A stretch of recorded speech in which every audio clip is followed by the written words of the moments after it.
Spoiler alert, the following podcast includes discussions on film that may potentially, intentionally or inadvertently, reveal plot twists, character traits, story details, up to and including endings that might otherwise be considered spoilers. Proceed at your own risk.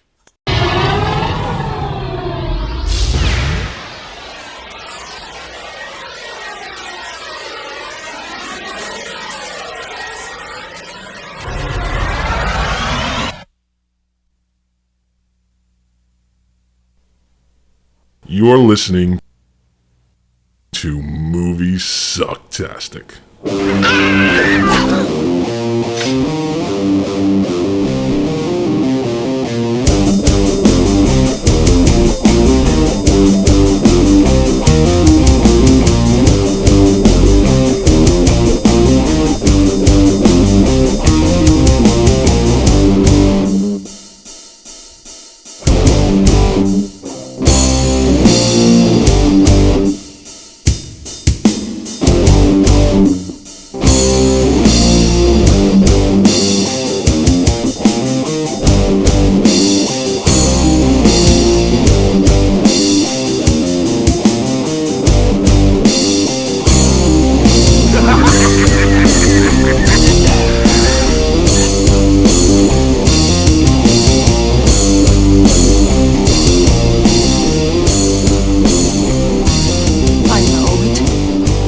Sounds like some bad movie.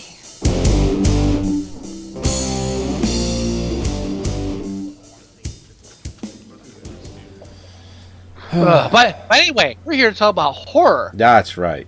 And you got to bring a film up, sir. Well, I guess this film, it would fall in line of horror. It's definitely, it's out there, and it definitely has murder in it. And the film I'm referring to is, it came out this year. And as a matter of fact, it just came out this month, called The Greasy Strangler. Oh, damn it. Yes, right. Oh, I still haven't seen that yet. Oh, man. Wow. It's a weird one. It's a fucking weird one. So, all right. The film, well, first of all, Elijah Wood is one of the producers, which there is no doubt in my mind it's why this movie was able to be made. Let me just say, Elijah Wood has been he really backs the weird stuff. And did you see that Elijah Wood's coming out with the Dirk Gently American TV show? No. I'm pretty sure that was Elijah Wood. I'm gonna confirm now. Yeah, Elijah Wood. He's starring in it. He's playing the sidekick to Dirk Gently. Oh wow, cool. I think Elijah Wood is really behind a lot of these twisted dark comedies. Well, he was. What was that TV show that he was in? Which was an Australian show, and then it was brought here. It was the dog. The dog. He could talk to his dog. The dog talked to him. The dog was a giant man and a guy in a dog suit. Right. But only he saw him as a guy in a dog suit. What's it called? Not Clifford. Wilfred. Wilfred. Yeah, but again, that's exactly the point, and that was a British or Australian show that he starred in over here. And the guy that played the dog, they used him for both, didn't they? Yeah. Same actor. Yeah, I'm not a great fan of the show. I thought it was a great concept that I don't know. I just would have gone a little bit differently with it, I think. Well, isn't the British or Australian show like way darker? No, I think they're both roughly the same. Oh yeah. Yeah, I don't know. I wouldn't say they didn't go dark enough for me. I just, after a while, it's like it just didn't advance for me. So I kind of lost. I kind of like fell out of it. I was catching one of the shows, and I didn't watch the show religiously at all. I just would catch it every once in a while. And there's a scene where he's talking to Elijah Wood, and he's like monologuing, and then he raises his arms in the air, and as he does it, like lightning strikes in the background, and it made it look like, he did it, and he goes, and that was just wildly coincidental. Like he worked that into his monologue. He just wanted to make you sure you knew that he didn't do that. And I thought that was brilliant. And I wouldn't doubt that it was recycled from the British or Australian show, because it worked. But I mean, Elijah's one of those people that is just really he's on the edge. He's on the fringe with this stuff. Wasn't he also in Cooties? He was in Cooties. Yeah. I didn't even think to bring that up, to be honest, as one of the films that I had never, because I saw it not that long ago. Mm-hmm. So. Yeah, but I just give him a lot of credit for that. Yeah, did you see Cooties? Oh yeah, Cooties was fucking awesome. I really liked it. Yeah, I really did. All right, so the Greasy Strangler, directed by John Hosking, starring Michael St. Michaels, Sky Elabar, and Elizabeth Durazo. And Big Ronnie, who is Michael St. Michaels, who is one of the weirdest looking people I've ever seen. He just all around kind of has this really weird, unique look to him. Mm-hmm. I've seen a couple of like clips. Yeah, his son, Sky Elabar, who plays Big Braden, same thing, just a weird looking guy, especially when he smiles. And in the beginning of the film, the son walks into the father's room, brings him coffee, and the father says, "You know, people like milky coffee. How come they don't put a little grease in their coffee?" Just, it's like weird dialogue like that. Like shit that doesn't make sense. And his son's like, "Oh, that's so gross." And he goes, "Yeah, you probably think I'm the Greasy Strangler." And the son is like, this is all in the trailer too, ironically. He's like, "Oh, I call bullshit on that." And then the father's like, "Yeah, you're right. I'm a bullshit artist." Which that becomes like a line in the film that they use a lot. And in the beginning, I thought that it was going to annoy me. But by the end of the film, it made sense. I don't know. The film is so weird that it takes you in such different directions that by the end, you're like, yeah, whatever. Bullshit artist. Say 5 more times. It's fine. So anyway, there's this person going around town killing people. And he's completely covered in grease. And you know it's the father because it looks just like him. But there's really no denying it. It's not like there's this like plot twist where it's like, oh my god, it's him. It's like, you know it's him. The only thing you don't know until later on in the movie is how he becomes the Greasy Strangler. You don't know. You find out later. But, okay. But you do find out later. I can just interject. When you talk about how strange Michael St. Michaels looks, Yeah. the only way I was trying to think of how to describe it to someone who hasn't seen him, and all I can think of is the abandoned love child of Klaus Kinski and an Oompa Loompa. Yeah. It's really the closest I can get. I'm sorry, I got totally distracted by Video Armageddon. Oh my god, there's this scene where the guy, he kind of looks like Jerry Seinfeld, and earlier in the film he tries to emote a scene, and then the guy that put together this video mixtape just plays the Seinfeld theme music. But then there's a scene later on where he like cuts this baby out of this woman and then throws it against the wall. It took me completely out of the show. I apologize. All right. So anyway, Klaus Kinski. Klaus Kinski. Yeah. That's a you nailed it. Thank you. Yeah. No, you nailed it. So anyway, the film. I think the last time I saw a film that was this awkward, because there are a lot of scenes throughout the movie where you feel uncomfortable, like it's awkward and weird, was probably the movie Happiness. That's probably the last time I felt this awkward, weird, and just kind of uncomfortable watching a film.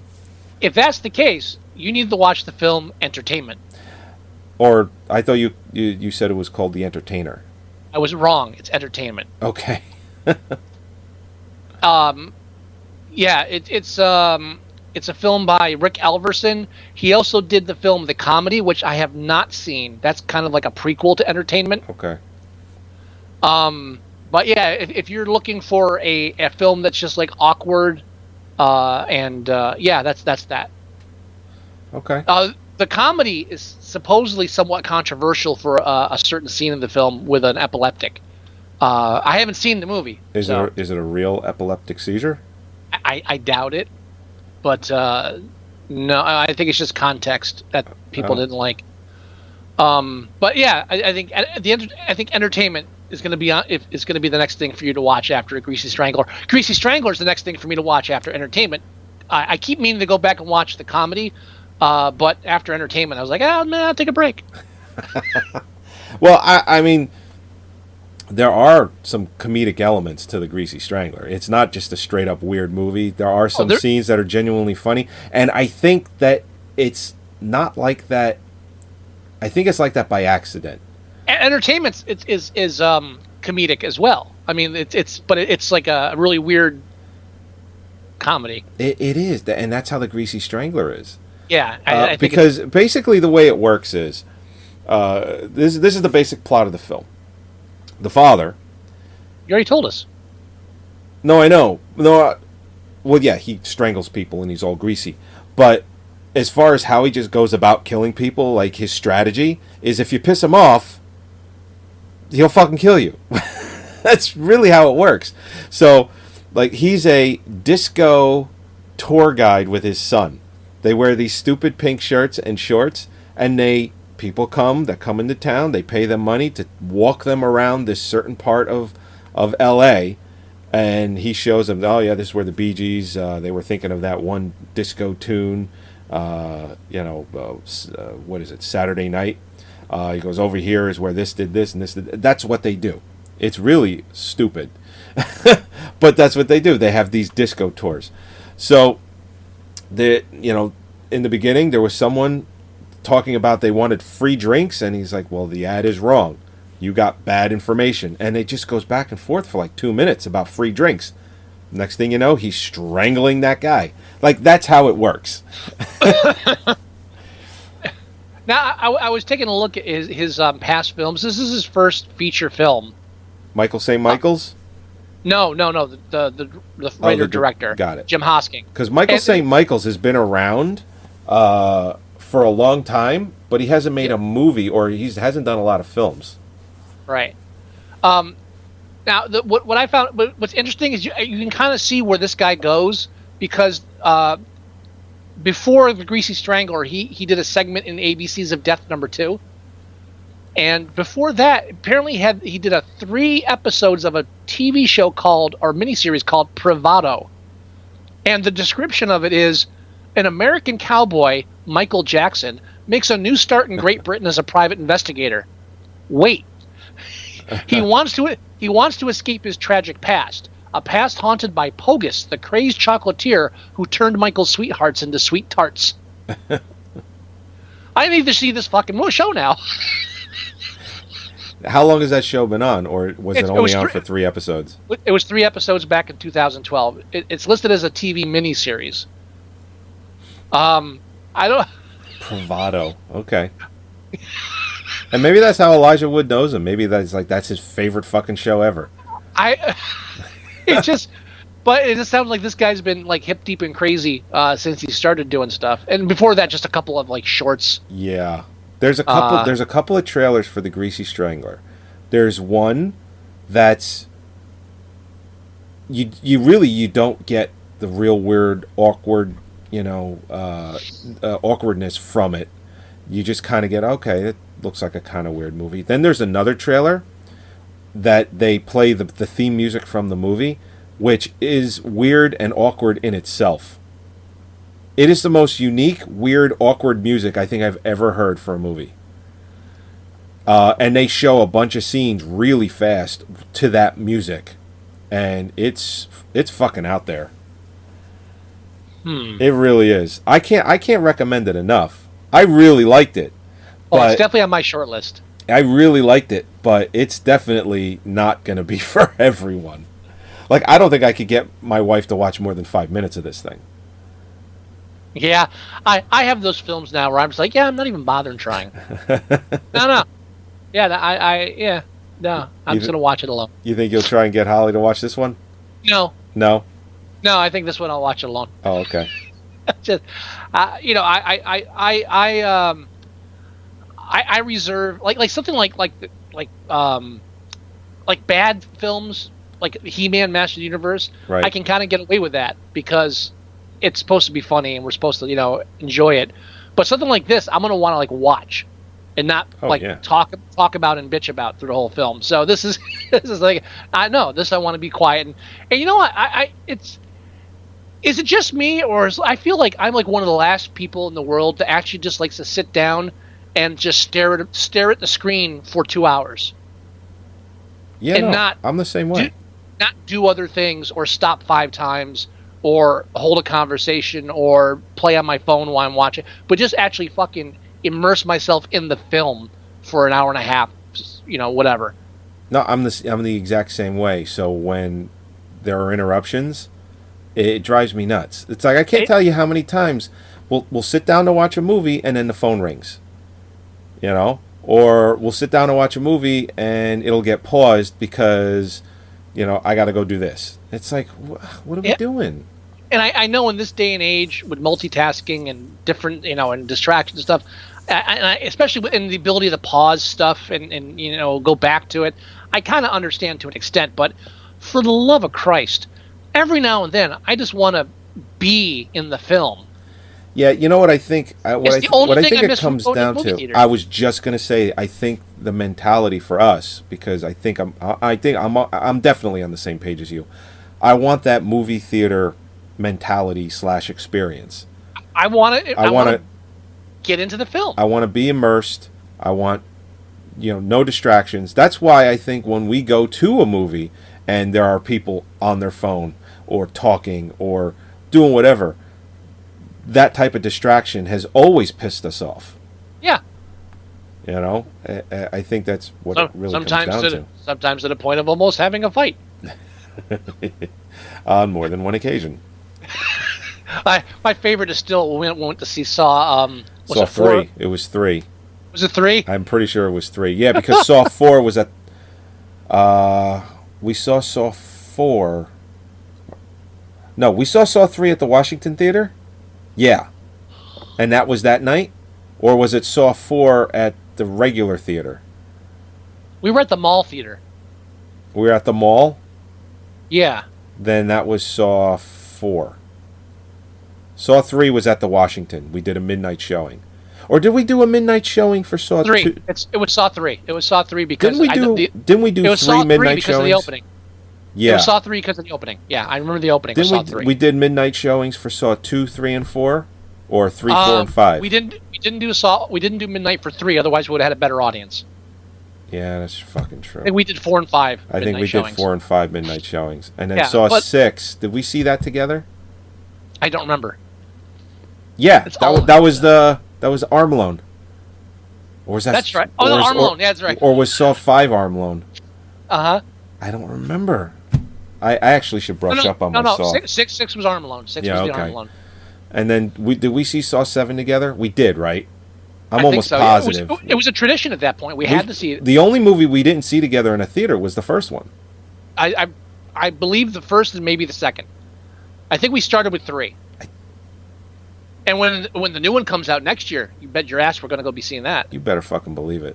Fuck yeah. Fuck yeah. But I still, if anybody hasn't heard this story before, it's not a huge story, but it was like a crowded theater. We're like in like almost the back row. People are just talking nonstop. They're letting people in. The movie's already fucking started, and we have a row of teenagers in front of us talking and shit, which is bad enough, and we're barely holding on. And this fucking kid crouches in front of me to talk to the person sitting in front of me, and I lost it. I just kind of got up and pushed him out of the way. It's like, come on, Joey, we're moving. And I just followed Scott. Because the whole time, all right, this is okay. This is me the whole time. This is me the whole time. I got anyone that can see the video. I got my hand on my face like this, and I'm kind of just peripherally looking to my left, and I'm like, I almost had this countdown in my head. Scott loses it in 5, 4, 3, and then it actually happened, and I'm like, okay, we're moving.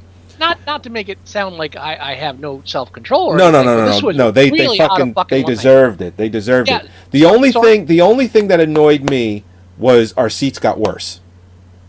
Well, the position. And it wasn't your fault. It was just that something had to happen. There was nowhere else to go.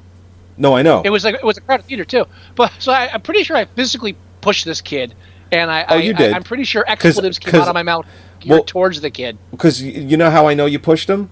How? Because he was kind of he didn't fall on his ass, but he kind of fell backward. And as I walked by, I just kind of shrugged my shoulders. I'm like, it was one of those like, well, what the fuck did you expect to happen? And I remember when we left the theater, it's like, Joey, sorry about that. I was a little worried at first that they might like come after us or something. And he was like, Scott, look at us, like twice as big as all those fuck. No one's gonna do anything. Yeah. If I'd known that, I would have thrown him around or something. Oh my god, it would have been worth if he had a bag of popcorn as he moved, like to smack it out of his hand and straight up. It would have been worth doing. It would have been worth getting kicked out of the theater just to be able to do that. Or to just knock it straight down and just be like, fucker. Or just something. Just so that they could realize, listen, it's not about you, you fuck. There's other people here. I don't give a fuck if the trailer is playing and the movie isn't yet.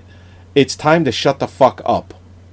As a matter of fact, I think the movie had started at that point. No, the movie was. It was in the movie was playing. Yeah. The trailers were done. We were in the movie. That's why I was so fucking pissed.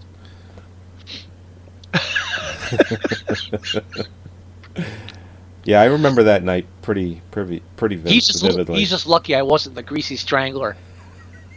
Oh yeah, the noises they play, the noises he makes as he's strangling people, have to be animal noises. Because it's like, it's like these. It's weird. It's fun. I enjoyed it. I think you'll enjoy it too. But it's just like as every time he strangles someone and he's making these noises, I'm like, these gotta be like animal noises. Like if I looked at the film and they had like trivia or something, it'll say, oh, they took goat noises and they synthesized it. It's like, yeah, I'd buy that.